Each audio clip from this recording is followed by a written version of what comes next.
ನಮಸ್ಕಾರ ಸುಮಿ. ಇವತ್ತು ನಮ್ಮ ತೋಟದಲ್ಲಿ ಬಂದಿದ್ದೀನಿ. ನಮ್ಮ ತೋಟ ಕೋಲಾರ ಡಿಸ್ಟಿಕ್ಕು, ಮಾಲೂರು ತಾಲೂಕು, ಬಾವನಹಳ್ಳಿ ಅನ್ನೋ ಗ್ರಾಮ. ನಮ್ಮ ತೋಟದಲ್ಲಿ ಲಾಸ್ಟ್ ಡಿಸೆಂಬರಲ್ಲಿ ಒಂದು 20 ಕಾಫಿ ಗಿಡಗಳನ್ನು ನಾಟಿ ಮಾಡಿದ್ದೆ. ಆ ಕಾಫಿ ಗಿಡಗಳು ಇವತ್ತು 1 ವರ್ಷದಲ್ಲಿ ಫಸಲು ಬರ್ತಾಯಿದೆ, ನೋಡ್ಬೋದು. ನಾಟಿ ಮಾಡಿದ್ದು ಬರೀ ನೀರು ಆವಾಗವಾಗ ನೀರು ಹಾಕಿದ್ದು ಬಿಟ್ಟರೆ ಅದಕ್ಕೇನು ಪೋಷಣೆ ಇಲ್ಲ.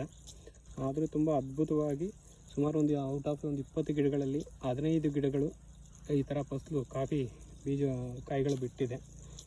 ಇದನ್ನು ಹೆಂಗೆ ಪ್ರೋಸೆಸ್ ಮಾಡಬೇಕು, ಏನು ಮಾಡಬೇಕು ಅಂತ ಗೊತ್ತಿಲ್ಲ, ನೋಡೋಣ.